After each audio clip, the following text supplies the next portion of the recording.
All right, Glenn, so Shannon would like to know how you find balance between losing weight and disordered eating. So she says that many weight loss plans end up leaving you feeling quite deprived and binging later on. So how do you balance that? How do you manage that? This is an awesome question. Thank you for your question, Shannon. This is one that you would get all the time.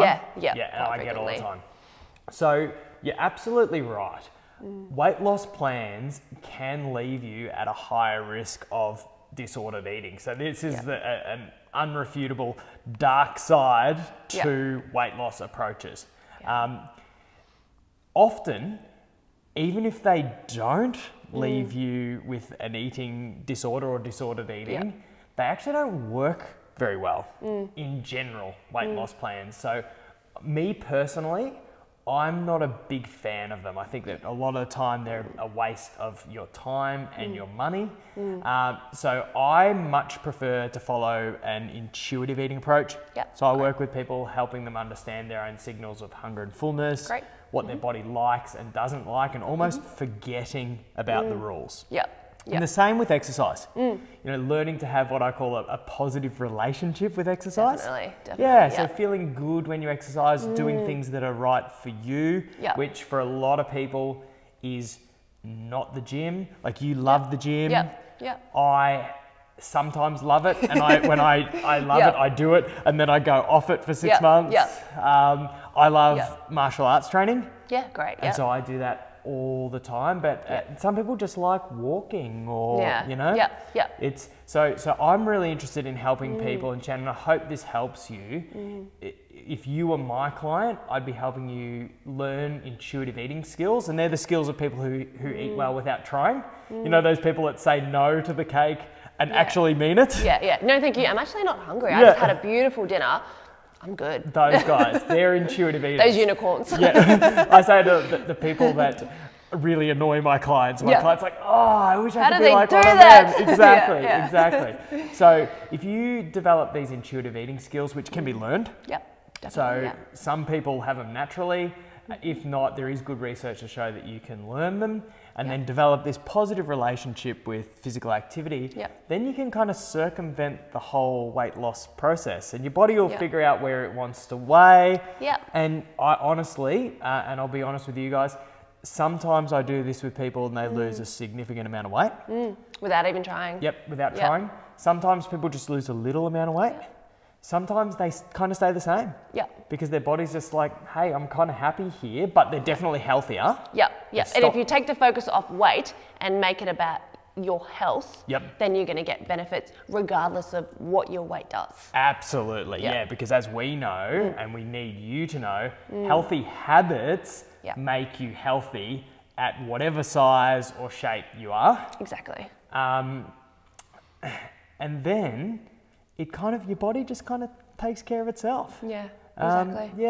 Look, if people, and I know there will be a lot of people who are thinking, got that, but I still want to lose weight. So it's not something I would do with you, but if you do it, there is some pretty clear research to show us what factors of dieting leave you at a much higher risk of eating disorders. So the first thing that I might actually just talk about what you don't want to do. Great. You don't want to necessarily do an unsupported diet. So, like one you found online or one your friend did because a friend of a friend gave that to Absolutely. her. So unsupported diets result in a much greater likelihood of eating disorders than supported diets. So, and I'm going to give you dietitians a plug here. Great. What we would say is that, you know, when we say supported diet, when we look at the research, what we're talking about is a dietitian. So there are obviously a lot of people who can give you nutritional advice. And some of them might be great. A lot of them will be not so great. And unqualified.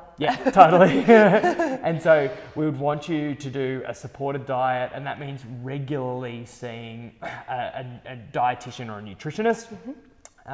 For an individualized plan as well. You know, nothing annoys me more is when I see plans on the internet that are, you know, this amount of calories and it fits, you know, the ideal person. Nobody is the ideal person. I'm nearly 6'1". I'm very different to my friend who's 5'2". That one plan on the internet is definitely not going to suit both of us. And great clarification too, because if you're doing, say, like a boot camp challenge Exactly. or a 12-week program that Yep. gives you a stock standard type of everyone do Yep. this type of Yep. macros. And if the guys are on the class are on the same plan, and so is a 40-year-old mum, and so is a 20-year-old uni student, Yeah.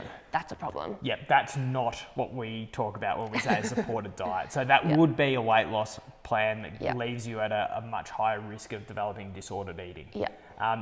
The second thing, and it's kind of related to this as well, is that you don't want to rigidly diet. So Yes. rigid diets Yes. have around about a 16 times Wow. more likelihood to, that was really well said, you're 16 times more likely yeah. on a rigid diet to develop an eating disorder Wow. than on a flexible dieting approach. So you definitely, if you do, do a weight loss plan, get regular one-on-one support from a qualified dietitian or nutritionist, and then typically, by extension, you're going to be doing something that is a flexible type of plan. Exactly. But if you, Shannon, if you've done 4 or 5 or 6 of these things before, if you're sitting there thinking, well, I've kind of done that, then you might like to look towards a different approach where you don't focus on the scales at all and try something completely new.